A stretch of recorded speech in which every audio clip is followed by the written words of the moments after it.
Bonjour à vous, je suis bien content de vous retrouver aujourd'hui. Je suis en présence de Candice Marot. En fait, il est de ces personnes qu'il est extraordinaire de pouvoir rencontrer et encore plus de pouvoir fréquenter. Ça fait environ 1 an, Candice, qu'on est en contact courriel. On s'est rencontrés il y a quelques mois cet été et devant nos intérêts respectifs, on a décidé de commencer à collaborer ensemble tellement il y a vraiment une complémentarité en fait dans l'expertise que Candice a développée et dans celle que moi j'ai développée de mon côté. Et ce que j'aurais envie de dire aussi, c'est que Candice a un parcours qui est très original dans le sens que on va retrouver aux États-Unis, parfois en France, des médecins qui sont ostéopathes, mais dans le cas de Candice, elle est psychologue et ostéopathe. Donc, en fait, ça amène une particularité, une compréhension probablement très intéressante par rapport à la compréhension de comment le corps et les émotions sont interdépendantes et de quelle manière on peut éventuellement arriver en travaillant sur le corps, mieux gérer nos émotions, ce qui peut-être ce qui t'a amené vers la méditation pleine conscience, où elle a depuis développé tout un programme extraordinaire en fait pour les enfants. Je vous présente son livre en fait où elle propose une pratique qui permet aux enfants de s'initier et de développer la pratique méditative pour arriver à mieux gérer leurs émotions au quotidien. Et on va dans la vidéo vous parler tout doucement en fait des différentes activités qu'elle propose en fait pour les enfants à travers la formation des adultes. Alors bonjour Candice. Bonjour Joël. Il faut se dire que Candice vient d'arriver de France. Elle est passée de plus 20 degrés hier après-midi à Toulouse à moins 29 ce matin au Québec. L'hiver est arrivé assez tôt cette année, merci. Et donc, en fait, ça fait un gros choc thermique en plus du décalage horaire qui se présente. Donc, bonjour Candice, bienvenue dans l'hiver québécois. Puis, merci de nous apporter le soleil de Toulouse. Merci Joël, merci de cet accueil. Et puis, oui, j'espère que voilà, je vais atterrir pendant cette interview et que... Bon, j'espère que les choses seront claires dans nos échanges, mais je m'excuse à l'avance si je trébuche un petit peu. Effectivement, j'ai quand même eu 10 heures de voyage et puis le petit choc thermique, mais avec un accueil chaleureux au Québec, qui est un magnifique pays avec de magnifiques personnes. Merci. Avec plaisir. Écoute, Candice, ton parcours, comme je le disais tout à l'heure, est vraiment particulier. Qu'est-ce qui t'a amené en fait à faire ces choix? Qu'est-ce qui t'a amené à t'intéresser à la psychologie, l'ostéopathie, puis plus tard à la méditation pleine conscience? Alors, la psychologie, ça a été depuis ma jeunesse, depuis que je suis toute jeune, j'ai envie de dire un questionnement assez incessant sur la nature humaine et ce qui fait marcher la nature humaine, de quoi on est composé, comment marche la psyché. Voilà, ce sont des thèmes qui m'intéressaient depuis très jeune. Ceci étant, j'avais commencé, après les études secondaires, j'avais d'abord commencé par faire une école de journalisme, donc j'ai eu aussi ça dans mon background, parce que j'aimais écrire, j'aimais témoigner, observer du monde autour de nous. Donc j'ai d'abord commencé par les études journalistiques et puis j'avais quand même toujours une recherche, une passion pour les sciences humaines. Et donc en parallèle, je me suis embarquée dans des études de psychologie, psychothérapie. Et c'est vrai que la psychologie, c'est vraiment la compréhension, ça amène, je trouve, une compréhension de ce qui nous compose. Ça permet aussi de prendre une certaine distance et de mieux envisager, de mieux comprendre les liens qui existent effectivement, comme tu l'as dit, entre les émotions, le soma, la psyché, le comportement qui en résulte. Donc j'ai d'abord étudié la psychologie et puis j'ai commencé, à la fin de mes études de psychologie, j'ai ouvert un cabinet. Donc pendant des années, plus de 10 ans, j'ai eu une clientèle assez variée, notamment aussi familiale. Donc je travaille beaucoup avec les dynamiques familiales, les adolescents notamment, mais aussi l'enfance, la famille. Bon. Et en fait, ce qui s'est passé, c'est que plus je travaillais avec mes clients, avec mes patients, et plus je prenais en compte, je me rendais compte de la dimension du corps. Et de la dimension des fois oubliée du corps dans certaines écoles psychologiques ou de psychothérapie.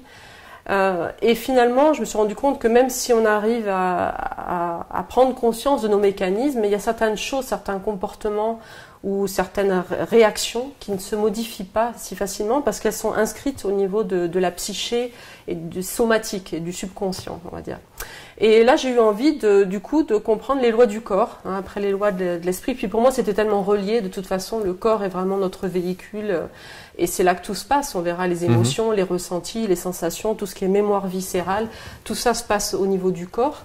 Donc, c'est vrai que j'ai eu envie d'étudier un petit peu plus l'intelligence corporelle, parce que je voyais qu'il y avait des changements vraiment qui ne pouvaient se faire que quand le corps était entendu et écouté. Hein, et que c'est pas forcément là les mêmes capacités qu'on exerce dans un échange plus cognitif, plus psychothérapeutique. Donc j'ai cherché des études, je voulais faire de l'ostéopathie, mais je voulais faire de l'ostéopathie aussi qui englobe vraiment le corps dans son ensemble, c'est-à-dire le corps, l'énergie et puis les fluides corporels. Donc pas simplement une ostéopathie qui intervient, qui est fixe, qui fait craquer, qui intervient par l'extérieur. Non pas mécanique, mais plus globale. Voilà, c'est ça. Et ça, j'ai pu l'étudier. En fait, j'ai trouvé cette forme d'ostéopathie qu'on appelle l'ostéopathie crânienne. Donc je l'ai trouvée en Angleterre. Donc je me suis installée à ce moment-là en Angleterre. J'ai fait une école en plus d'ostéopathie crânienne. Finalement, je suis restée vivre au Royaume-Uni où j'ai vécu pendant 10 ans. Et là, ça m'amènera après à au prochain développement, parce que c'est là-bas que vraiment s'est développée aussi la mindfulness, donc la méditation de pleine conscience.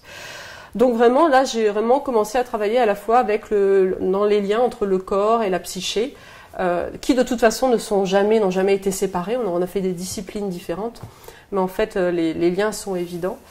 Et c'est vrai que voilà, cette façon d'appréhender l'être dans sa globalité, c'est toujours quelque chose qui m'a passionnée et qui est au cœur de toutes mes démarches. J'ai envie de dire, à la limite, peu importe la forme et le chemin que ça prend pour chacun d'entre nous, mais le fait qu'on est un être global et qui fonctionnant avec toutes nos dimensions et qu'on est aussi un être relié, ça c'est quelque chose qui est perceptible dans certaines disciplines plus que d'autres. Si je continue, donc à partir de là, j'ai rencontré aussi la mindfulness, donc c'est la méditation de pleine conscience. Et c'est vrai que ça a été développé au départ plutôt aux États-Unis par un docteur qu'on appelle le docteur Jon Kabat-Zinn, qui est aussi auteur, qui a écrit énormément de livres sur la pleine conscience. Ceci dit, le terme mindfulness, la pleine conscience, on le doit vraiment à un maître zen qui est Thich Nhat Hanh, qui a son centre en France, justement, dans un centre qui s'appelle Plum Village, les pruniers. Et également ici au Québec, parce qu'en Estrie, je pense qu'il y a un ashram qui est dédié en fait à sa philosophie. Oui, tout à fait. Il y a un institut aussi à Montréal qui s'appelle l'Institut de pleine présence, qui suit aussi sa philosophie. C'est vrai que depuis, c'est un moine vietnamien, mais qui a été obligé d'émigrer en France, qui est de retour maintenant d'ailleurs au Vietnam pour y vivre ces derniers mois, je pense, ces derniers jours. Et donc il a créé notamment des centres aux États-Unis, au Canada, enfin dans beaucoup de pays, au Royaume-Uni aussi, en Écosse et en France. Donc en France, il y a vraiment une grosse base. Il a vécu là pas longtemps. Mais donc mindfulness, c'est le premier finalement qui a vraiment parlé de mindfulness au monde occidental. Et la mindfulness, c'est une partie de la grande tradition de méditation qui est commune à toutes les spiritualités, pas qu'au bouddhisme. Dans toutes les traditions spirituelles millénaires, on trouve une pratique de méditation. Mais la mindfulness, c'est vraiment une partie de la méditation qui s'occupe finalement de développer l'attention. Pas seulement, on le verra, mais c'est vraiment la pratique où on redéveloppe l'attention, et notamment l'attention au moment présent, avec tous nos sens et justement toutes les composantes de notre être. Donc à la fois le ressenti, on commence toujours par le ressenti, les sensations, puis on englobe les émotions, puis on englobe aussi la conscience mentale, la réflexion, etc. Donc il y a vraiment tout un développement aussi progressif. Et Kabat-Zinn, son génie, j'ai envie de dire, c'est que lui il est dans le milieu de la santé, et son génie, ça a été d'extraire toutes ces pratiques finalement qui sont communes à toutes les traditions et qui n'ont pas besoin d'être alimentées d'une croyance religieuse ou d'une foi particulière ou même d'une pratique spirituelle, parce qu'elles sont laïques et elles sont universelles. Et il en a fait un programme qui a été depuis recherché, il y a plus de 4500 publications scientifiques sur le sujet. C'est le fameux programme MBSR, donc Mindfulness Based Stress Reduction, donc la réduction du stress par la pleine conscience.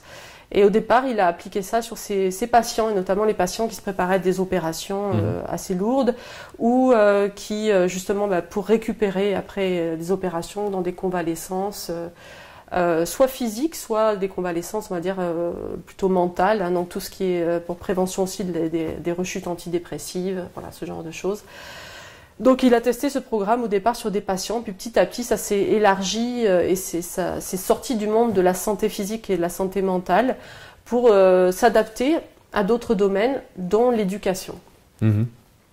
Je continue. Mais en fait, ce que j'aurais envie de dire par rapport à la méditation, ce qui est intéressant, c'est que souvent, dans le domaine de la psychologie, on a 4 grandes écoles. Il y a l'école humaniste, il y a l'école systémique, il y a l'école psychodynamique et l'école cognitivo-comportementale.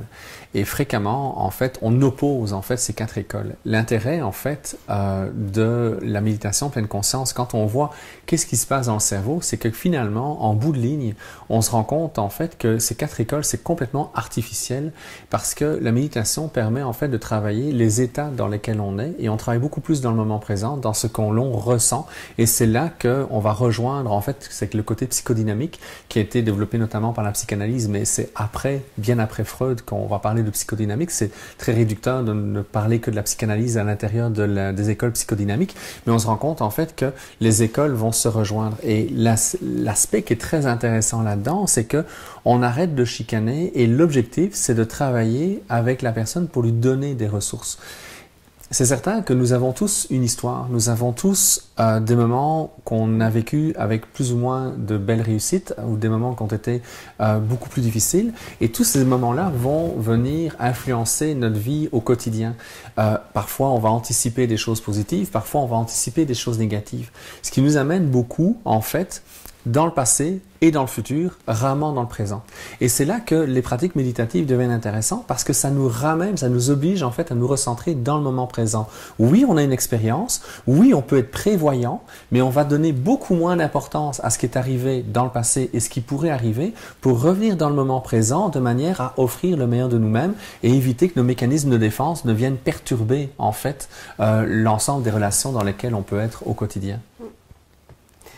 Oui, puis pour continuer dans ce sens-là, merci, c'est très très clair et très bien dit, très bien formulé. Et pour continuer dans ce sens-là, c'est vrai que ce qui est intéressant dans la pratique de la pleine conscience en plus, c'est qu'on va toujours partir de nos ressources. C'est quelque chose que tu as cité. Sans ce sens-là que maintenant, notamment d'ailleurs en France, ça commence à faire partie maintenant du domaine de la psychologie positive. Et en fait, dans le sens où psychologie positive, ça n'est pas la méthode Coué, donc c'est pas essayer de se persuader que si je pense que tout va aller bien, tout va aller bien. Mais c'est aller chercher ce qui va bien dans toutes les circonstances. C'est-à-dire que, comme tu disais, c'est pas évidemment, on a des conditionnements, on a une histoire. Certains d'entre nous, la plupart d'entre nous, d'ailleurs, on a des traumas aussi, plus ou moins petits ou grands, enfin voilà, de différentes intensités. Mais on a tous dû s'adapter, et cette adaptation, c'est pas fait forcément facilement, quoi qu'on en pense. Mais malgré tout, il y a toujours quelque chose qui va bien, quelque chose qui est en santé. C'est quelque chose que j'ai trouvé aussi dans l'ostéopathie crânienne, puisqu'on part vraiment du même principe. C'est-à-dire que quel que soit le symptôme avec lequel la personne vient vous voir, ou son identification au symptôme, le thérapeute en ostéopathie crânienne, on nous apprend vraiment à partir toujours des ressources du corps et aller chercher dans le corps les ressources vitales, en fait, qui sont toujours présents, même dans des maladies immunitaires. Moi, il m'est arrivé de soigner plusieurs fois des personnes en fin de vie ou avec des maladies telles que le cancer, par exemple, la sclérose en plaques, enfin des choses comme ça. Et c'est vrai que dans les séances, on arrivait à connecter vraiment à leurs ressources fondamentales, à la santé qui est là, quoi qu'il se passe. Et dans la pratique de la pleine conscience, c'est un peu la même chose. On revient tout le temps, alors pas tout de suite. Effectivement, des fois, il faut s'habituer à cette démarche. C'est ça, des fois, il faut réapprendre cette démarche, en fait. Parce que souvent, on s'est identifié à certains éléments de notre histoire. Et moi, c'est ce qui m'a poussé à la méditation, d'ailleurs. Puisque la méditation, moi, j'y suis venue assez jeune, suite à un choc affectif important. Et donc au départ et pendant des années, j'étais identifiée à ce choc affectif et ça faisait partie de mon make-up, de ma façon de penser et de me comporter. Et jusqu'à ce que vraiment je rencontre la méditation, que je puisse commencer à méditer. Au début, c'était une méditation, c'était vraiment un chemin intérieur.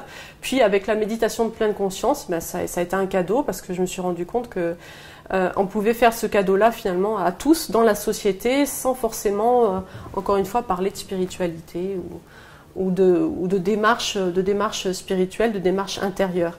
Mais par contre, ce besoin qu'on a tous, je pense, collectivement de réapprendre à être dans l'instant présent, de réapprendre à trouver nos ressources, à voir qu'on a des ressources, quelle que soit la situation, ça c'est vraiment quelque chose qu'on peut pratiquer, avec lequel on se connecte progressivement dans la pratique de la pleine conscience. Et ce qui est magique d'ailleurs pour beaucoup d'enfants, dès le plus jeune âge, bon moi c'est vrai qu'au début j'ai pratiqué la mindfulness, je me suis formée donc en Angleterre à l'Oxford Mindfulness Center. Et au début, je l'ai pratiqué logiquement avec mes patients et en milieu plutôt de soins, dans le soin.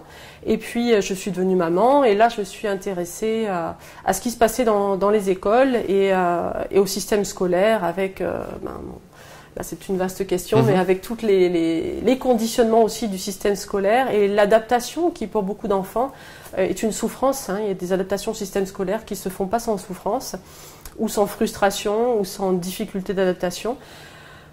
Et donc, au Royaume-Uni, j'ai eu la chance à ce moment-là, c'était il y a déjà plus de 17 ans maintenant, de 15-17 ans, j'ai eu la chance justement de faire partie des premiers programmes des premiers tests qui ont été faits dans les écoles. Parce que bon, justement, la mindfulness était surtout développée dans la santé et on a commencé à tester des protocoles pour les écoles. Et on a testé un protocole sur les écoles, des écoles de banlieue de Londres, qui étaient notamment des banlieues difficiles, avec mauvais climat scolaire, beaucoup de mixité sociale, des problèmes évidemment aussi au niveau des notes académiques, mais aussi beaucoup de problèmes de comportement en fait de la part des élèves, et une démission ou une difficulté du corps enseignant.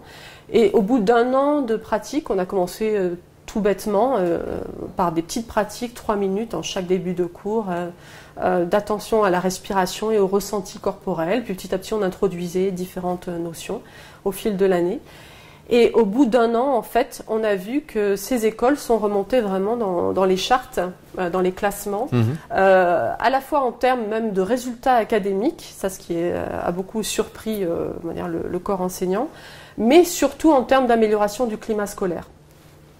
Et ça, c'est donc un axe notamment que moi après j'ai beaucoup développé et auquel on a pris vraiment, enfin qu'on a vraiment pris le soin on va dire de mettre en valeur dans le développement du programme que je propose maintenant aussi en francophonie, dont on parlera, qui s'appelle le programme Peace. C'est un nom anglais évidemment, mais je dirai un petit peu ce que ça veut dire tout à l'heure. Mais le but du programme Peace, c'est vrai que c'est une pratique d'attention consciente, de présence attentive, qu'on peut commencer avec des enfants assez jeunes, et nous on commence avec des enfants à 5 ans, de 5 à 17 ans notamment. Mais vraiment le but et l'objectif du programme Peace, au-delà de la pratique de l'attention et de la concentration, c'est vraiment l'amélioration des relations interpersonnelles et du climat scolaire. Et c'est là qu'on voit vraiment le plus d'effets, j'ai envie de dire même. C'est vraiment sur la dynamique relationnelle dans un groupe classe, dans un groupe, qui se modifie au fur et à mesure. À la fois pour les individus, il y a un processus individuel, évidemment, mais qui retentit qui rejaillit sur le groupe classe. Ouais. Ça fait combien d'années que tu as démarré ce programme-là ?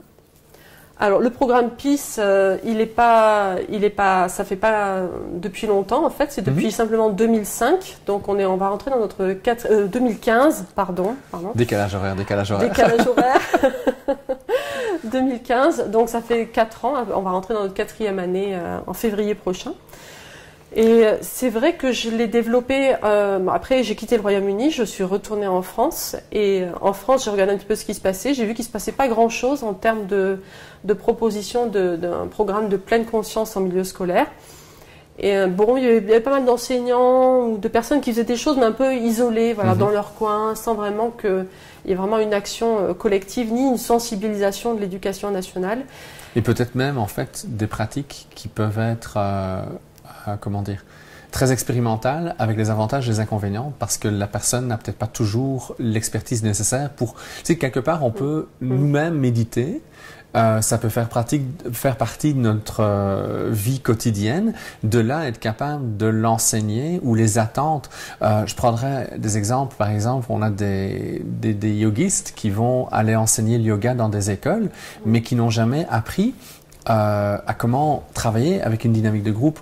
Ou l'autre chose, c'est que quand on ralentit parfois les enfants, surtout les petits garçons, c'est le moment où ils vont ressentir beaucoup toutes leurs sensations intérieures et c'est le moment où ils peuvent se désorganiser. Alors que ça va avoir un effet un peu à l'inverse. Si le praticien n'est pas habitué à ce genre de réaction, il risque peut-être de se décourager d'une manière trop rapide, alors que c'est simplement un apprentissage. Donc, il y a besoin, en fait, de développer des belles habiletés et de développer sa pratique soi-même et de savoir comment l'enseigner, comment le traduire à des enfants en fonction de l'âge avec lequel on peut avoir. Tout à fait. Ça, c'est le travail qu'on a essayé de faire, enfin, qu'on fait depuis des années avec une équipe. Moi, j'ai réuni une équipe d'experts à la fois dans le monde éducatif, dans le monde de la santé et de la pleine conscience. Et on a vraiment travaillé à cette intégration, cette adaptation pour les différents groupes d'âge. Mais c'est vrai que le cœur du sujet, c'est de toute façon d'abord sa pratique. C'est vrai que justement, aujourd'hui, on a accès à beaucoup de ressources, et c'est très bien, mais en tout cas, en France et dans beaucoup de pays francophones, et puis même en Angleterre, c'était aussi pareil. Hein. Effectivement, on trouve beaucoup d'enseignants ou d'encadrants ou de parents, enfin bon, de personnes du milieu éducatif, qui essayent 2-3 trucs à droite, à gauche, ils trouvent un exercice en ligne ou on fait un petit week-end, etc.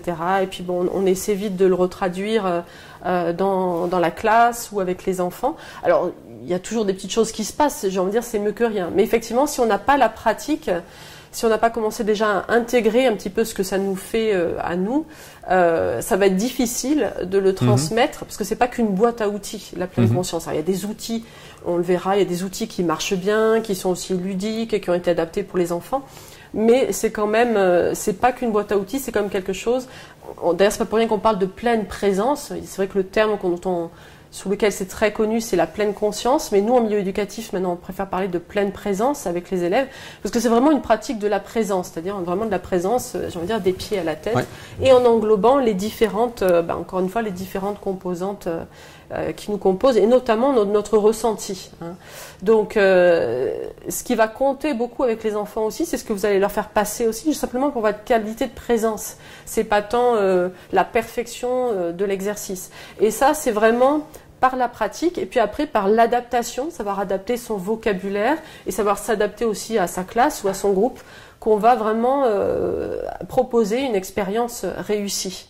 Donc en ce sens-là, alors aujourd'hui il y a beaucoup d'outils, c'est vrai qu'il y a beaucoup de CD, alors c'est bien déjà de passer des CD par exemple, mais le CD, dans le CD, on peut aussi décrocher, on va dire. Alors que quand vous allez pratiquer en direct avec les élèves, avec les enfants, là vous êtes obligé d'être là. Donc là il y a, on va dire, il y a une relation, il y a une dynamique qui s'instaure, qui est complètement différente, qui est expérientielle et qui fait qu'effectivement on vit quelque chose de beaucoup plus intense et qu'on va avoir tendance à mieux s'approprier, à mieux intégrer. Puis tu disais tout à l'heure que le programme existait depuis 2015, mais en même temps, depuis 2015, il y a des personnes comme Christophe André, Mathieu Ricard, Ilios Kotsou, qui se sont intéressés en fait à ton programme. Donc ça veut dire que c'est une marque de reconnaissance extraordinaire, parce que pour moi, ce sont les plus grands actuellement dans le domaine francophone au niveau de la méditation pleine conscience et des pratiques méditatives en tant que telles. Oui, donc, tout à fait. Toutes mes félicitations. Merci. Comment est-ce que tu les as approchés? Est-ce que c'est eux qui t'ont approché? Est-ce que c'est toi qui les as approchés? Non, c'est moi qui les ai approchés. Okay. Alors certains, je les connaissais déjà un petit peu, parce que Dr Christophe André, c'est un médecin psychiatre. Mathieu Ricard, alors je le connaissais pas personnellement, mais moi j'avais comme une pratique, j'ai une pratique aussi du bouddhisme depuis plus de 20 ans. C'est par le bouddhisme que j'ai commencé à m'intéresser à la méditation et à rentrer dans le monde de la méditation. Et j'ai eu la chance, j'ai fait beaucoup de retraites, même quand j'avais 20 ans, entre 20 et 30 ans, j'ai travaillé, j'ai étudié, mais je suis aussi beaucoup partie en retraite en Asie. Et j'ai eu la chance vraiment d'avoir des vrais enseignants, des vraiment bons enseignants, des maîtres dans leur lignée, dans leur discipline. Donc Mathieu Ricard, je le connaissais aussi de par nos références communes dans le bouddhisme, mais en plus Mathieu Ricard, c'est quelqu'un qui dans son esprit, déjà est vraiment un discours vraiment universel, qui est au-delà du bouddhisme. D'ailleurs, les bouddhistes, la plupart, ne font pas il n'y a pas vraiment de propagande à devenir bouddhiste, par exemple. Donc c'est plutôt une philosophie qu'ils ont transmise aux Occidentaux. Et qui, par certains aspects, est universel et laïque également. Et Mathieu Ricard, c'est aussi celui qui s'est prêté, dès le départ, dès que les scientifiques ont voulu analyser un petit peu les effets de la méditation, Mathieu Ricard, c'est la personne que vous allez voir sur toutes les photos ou dans les clips vidéo qu'on peut même voir sur YouTube, avec tous ces électrodes sur la tête, etc. Donc il s'est vraiment prêté au discours scientifique et à faire les ponts entre le milieu de la science, la neuroscience, le neurocognitivisme et les sciences contemplatives desquelles fait partie la méditation. Donc c'est moi qui les ai approchés, parce que c'est vrai que on avait développé donc un protocole avec certains experts. On a commencé à le tester dans 3 établissements scolaires en 2015. Et très vite, moi au début, franchement, en France, je me disais que tous les blocages en France, je me disais ça va pas passer, ça va être très long, puis peut-être on va avoir quelques écoles, mais en fait ça va être beaucoup plus long qu'au Royaume-Uni. Et en fait, j'ai été assez surprise, puisque après la phase test, on va dire, avec 3 établissements scolaires en France, eh bien, finalement, de bouche à oreille, très vite, les quelques classes qui avaient testé voulaient continuer, et puis les classes qui n'avaient pas testé voulaient se joindre finalement au programme. Oui. Et puis la directrice d'école a commencé à parler du programme à un autre directeur d'école, etc. Donc, par le terrain, en fait, très très vite, on est arrivé à un gros développement. Et pour ce développement, moi, je trouve que c'était important d'avoir des parrains qui sont vraiment dans ce domaine-là, et puis qui pouvaient aussi appuyer ou conseiller ou affiner aussi le programme. Donc nos parrains, ce sont aussi des personnes qui connaissent pour la plupart comme les grandes lignes du programme PEACE, et qui les ont effectivement, on va dire, validés, en tout cas qui soutiennent cette action, et avec lesquels on se retrouve d'ailleurs de temps en temps. Il y a des actions aussi communes. Mais en fait, c'est moi qui les ai approchés. Mathieu Ricard, ça a été un de nos premiers parrains. En fait, j'ai eu la chance de l'interviewer. J'ai une très jolie interview d'ailleurs de Mathieu Ricard à Paris. Donc on a parlé de plein de sujets ensemble. Et à la suite de l'interview, je lui ai demandé s'il voulait être parrain, et il m'a dit oui tout de suite. Donc ça, j'étais très heureuse de ça. Et ensuite, progressivement, il y a eu d'autres parrains. Il y a eu le docteur Christophe André, Ilios Kotsou, qui lui est un spécialiste aussi de la pleine conscience, et pareil, qui a un parcours aussi en psychologie, qui est un chercheur à l'université aussi en Belgique, et qui est le directeur d'une grande organisation maintenant qui s'appelle Émergence, voilà, qui organise toute l'année pas mal de cours sur la pleine conscience notamment, mais pas que. Il y a des conférences, voilà, ils ont aussi une action dans l'environnement. Enfin, il y a beaucoup de sujets qui sont abordés. Et j'ai aussi une amie qui est aussi une grande spécialiste, qui est une neuroscientifique, elle qui travaille au King's College de Londres, donc Elena Antonova, donc qui est aussi marraine du programme PEACE. Et puis un parrain, le premier parrain québécois d'ailleurs, c'était monsieur que tu connais, voilà. Oui. Jacques Brodeur, qui a démarré le défi 10 jours sans écran, en fait, pour essayer justement de sensibiliser aussi bien les écoles que les familles à la nécessité de temps en temps de couper la télévision. Ne le faites pas pour l'instant, on a besoin de l'écran pour terminer l'entrevue, mais après, donnez-vous du temps pour pouvoir juste profiter du moment présent sans avoir nécessairement un écran proche de vous. Oui. Donc Jacques Brodeur a embarqué. Jacques Brodeur a embarqué aussi. C'est vrai que là je développerai pas ça, mais on peut faire plein de liens assez intéressants entre la réduction du temps d'écran et justement le redéveloppement, le fait qu'on peut du coup remobiliser l'attention sur d'autres activités, dont notamment pourquoi pas avec la pleine conscience.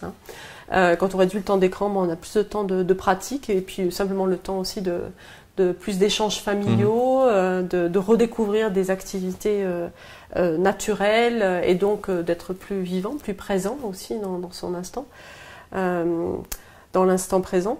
Et ensuite, il y a Joël, voilà, qui a, merci d'ailleurs que tu as accepté aussi de parrainer le programme PEACE quand on s'est rencontrés là il y a quelques mois, et donc tu rejoins notre tribu de super parrains dont je suis très très fière, et en plus qui est un réseau vraiment de personnes qui agissent vraiment aussi avec le cœur, voilà, qui ont vraiment une dimension du cœur.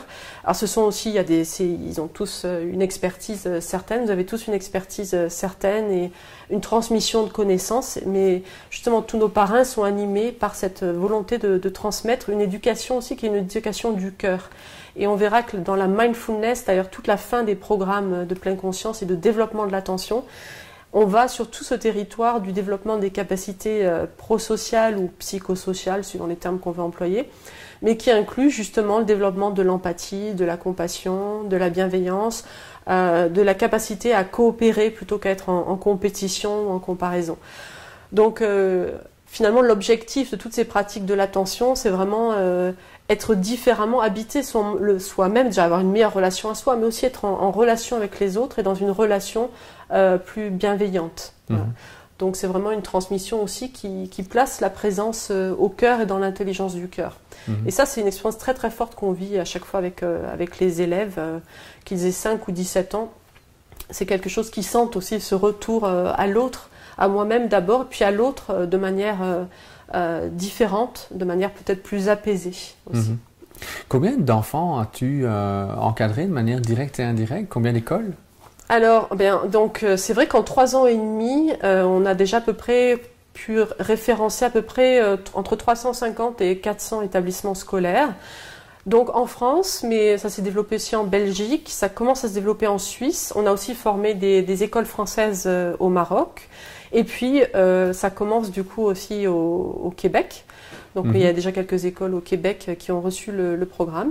Donc en tout, ça nous fait pratiquement 400 établissements scolaires, du primaire à la fin du secondaire. On a même fait du post-secondaire aussi dans certains cas. Et donc si on totalise à peu près les élèves, ça fait à peu près 10 000 élèves. Ok. Voilà. Mais c'est un résultat déjà extraordinaire en fait, et on voit en fait que c'est une réponse. On reviendra dans une prochaine vidéo sur certains enjeux sociaux dans lesquels on est plongé depuis quelques années. Et je crois que la méditation pleine conscience, la pleine présence, comme le disait tout à l'heure Candice, est probablement une manière de pouvoir répondre en fait à l'évolution sociale et augmenter en fait les capacités d'adaptation de l'enfant ou de l'adolescent à tous les stresseurs auxquels il doit répondre, auxquels il doit s'adapter au quotidien, que ce soit dans sa vie scolaire, dans sa vie familiale, dans sa vie amicale, amoureuse.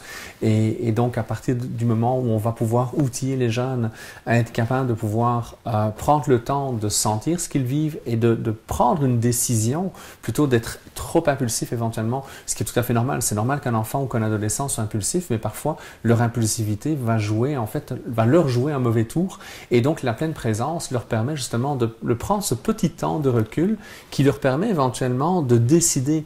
Tantôt, tu parlais de coopération versus compétition. Est-ce que je rentre en collaboration ou est-ce que je rentre en compétition avec l'autre? Et de quelle manière est-ce qu'on va le faire? Et c'est cette petite fraction de seconde parfois dont on a besoin pour justement choisir un comportement qui est constructif plutôt qu'un comportement qui est une décharge et qui va amener peut-être plus de souffrance que ce que la personne initialement souhaitait en fait répondre à la situation délicate. Écoute Candice, je te remercie beaucoup. Ainsi se termine cette première entrevue. Je vous rappelle son livre qui s'appelle La méditation avec les enfants, ça marche. On est en train de démarrer une première série de formations ici au Québec. Donc restez en contact avec nous si ça vous intéresse. Je vais mettre les coordonnées en fait du site internet de Candice en dessous de la vidéo. Vous allez avoir le forum. N'hésitez pas à poser des questions. Candice ou moi, on va y répondre avec beaucoup de plaisir. Et si jamais le cœur vous en dit, venez nous retrouver pour une conférence ou pour une formation dans les prochaines semaines. Donc, merci beaucoup. Merci Joël. Merci. Et puis, on se revoit une autre fois. Au revoir. Au revoir.